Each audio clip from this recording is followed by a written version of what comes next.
Olá, tudo bom? Voltamos então a falar mais um pouco sobre o que você precisa ter ou fazer para ser um bom pesquisador, uma boa pesquisadora.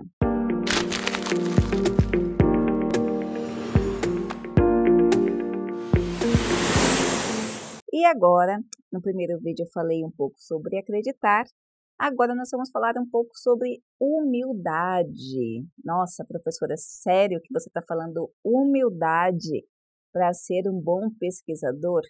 Sério. Vamos ver aquela pessoa assim que quase ninguém conhece, uma pessoa que quase ninguém entende, né? Ou que todo mundo menospreza, para não dizer o contrário, Leonardo da Vinci. Ele colocou a seguinte frase: pouco conhecimento faz com que as pessoas se sintam orgulhosas, muito conhecimento que se sintam humildes. É assim que as espigas sem grãos erguem desdenhosamente a cabeça para o céu, enquanto as cheias as baixam para a terra, sua mãe. É justamente isso. Eu tenho visto que muitas pessoas que poderiam ser excelentes pesquisadores acabam se atropelando nelas mesmas. Para que você saiba ou para que você seja um bom pesquisador, você tem que estar sempre com a cabeça aberta. E para que você possa estar com a cabeça aberta ao conhecimento, com o seu cérebro ali predisposto a receber novas informações, você precisa aceitar que não é dono da verdade absoluta. Muitos artigos que nós recebemos, eles são reprovados justamente porque o pesquisador tem a ideia de que com as suas concepções ele é capaz de esgotar todo o assunto.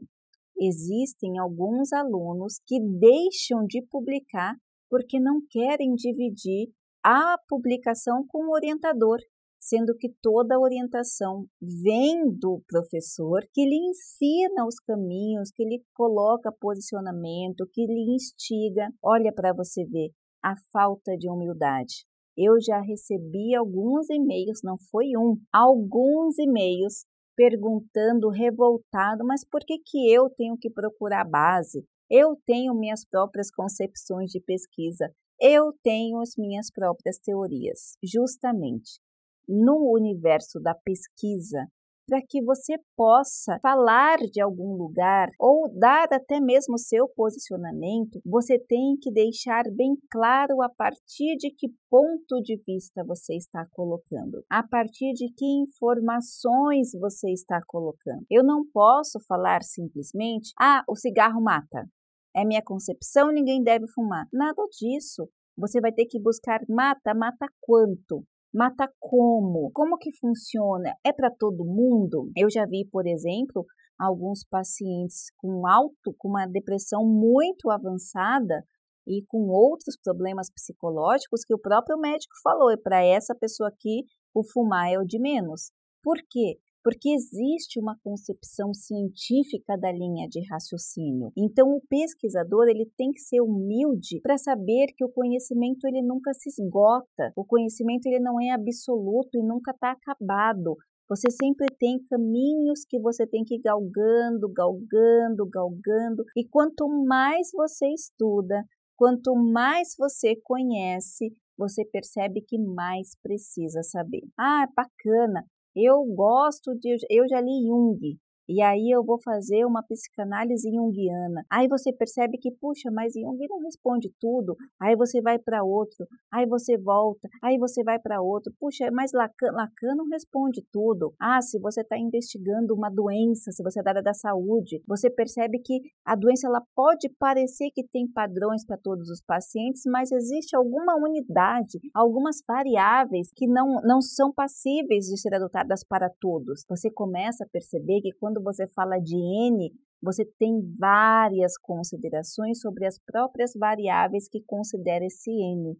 O N do Brasil para ter algum dado sobre aleitamento materno.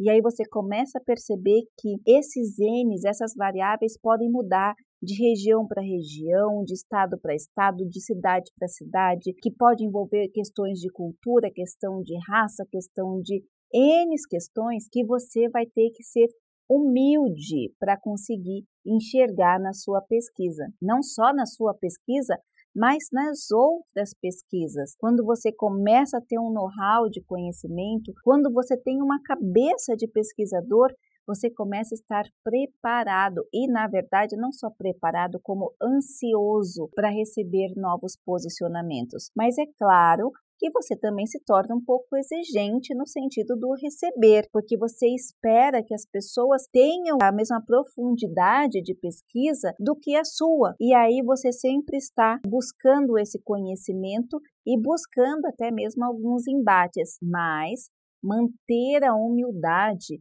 Você vai conseguir, a partir do momento que você consiga manter a humildade nesse processo, você consegue perceber que as suas pesquisas saem muito melhor, respondem muito melhor do que se você for o dono da verdade absoluta. Mesmo porque, se você acha que você é o dono da verdade absoluta, o que vai acontecer? Não tem discussão.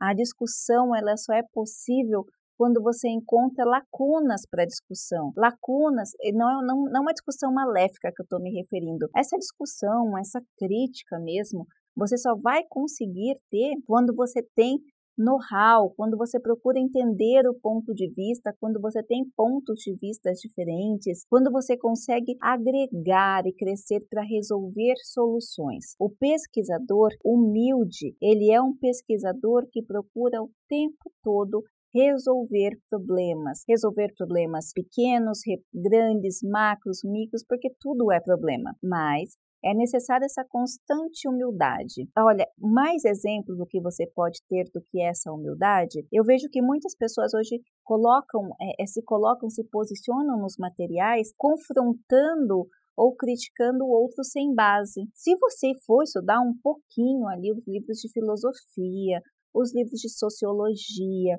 os livros de antropologia, você percebe entre os pesquisadores um profundo respeito quando eles vão colocar. Eles liam a obra do outro, interpretavam e em cima dessa interpretação eles iam colocando pontos que iam concordando ou discordando. Se você for, por exemplo, ler os livros de Foucault, você vê que ele faz uma análise muito grande de Kant, ele volta, ele cita Spinoza, então você percebe que não é uma pessoa que faz comentários por fazer. E se você for lendo esses teóricos com o passar do tempo, então você vai ler Hans Jonas, por exemplo, você percebe que ele volta para Bultmann, ele volta para Heidegger, ele faz essa construção de linha de pensamento, entendendo todos aqueles círculos ali, todo aquele círculo, todos aqueles pensadores para poder contrapor, mas sempre com muita humildade, com muito respeito. E aí dentro, olha, eu te li, eu compreendi desta forma e desta forma eu não entendo. Então você percebe que há um respeito, uma humildade intelectual quando esses grandes pensadores trabalham a respeito do outro. Agora, eu já vi muitos materiais que trazem concepções, às vezes até sem conhecer a fundo o pesquisador, de forma polarizada. O que é essa polarização? É principalmente a falta de humildade. A partir do momento que você está polarizado, que você acha que sabe tudo, você não dá espaço para o outro tratar, espaço para o outro argumentar, e daí geram os grandes problemas da sociedade, principalmente da pesquisa, porque se você não consegue carregar essa humildade e respeito com a ideia do outro, e o respeito aqui, ele está muito ligado à humildade, porque você tem que reconhecer que o outro é diferente de você, construído socialmente, construído de ambiente, construído de todas as maneiras diferente de você, e que ele vai pensar de uma outra forma. E se você está falando de dados, você com humildade é capaz de ter aquela concepção de que os seus dados não são os dados finais, que existem sempre variáveis. Uma das grandes dificuldades dos pesquisadores é colocar justamente as limitações do estudo e proposições para estudos futuros. Por quê? Porque é necessário, olha para você ver como a humildade ela acaba sendo um pressuposto master. Por que é necessário você colocar as limitações do estudo? Porque é necessário que você trabalhe essa sua capacidade de compreender que seu estudo não é um estudo perfeito, e não é um estudo absoluto e muito menos acabado. As limitações que foram encontradas no decorrer do processo não denigrem seu estudo, muito pelo contrário, elas auxiliam a ter uma nova visão para o seu estudo e para que outros pesquisadores levem em consideração aquilo que você enfrentou. E aí você vai colocar o quê? Proposições de estudo futuro. Então, esse estudo ele é limitante quando ele parte do princípio que teve uma dificuldade de coleta, é que a amostra se deu num período X, ou seja, realmente ser capaz de reconhecer as limitações do estudo e é possível através da humildade. Então, se você quer ser um bom pesquisador, comece aí a seguir o exemplo de Jesus Cristo e praticar a humildade. Embora seja difícil, é necessário para que você seja um bom pesquisador. Um grande abraço e até o próximo vídeo. Não se esqueça de deixar seus comentários aqui, se inscrever no canal e deixar aquele like especial. Um grande abraço e até a próxima!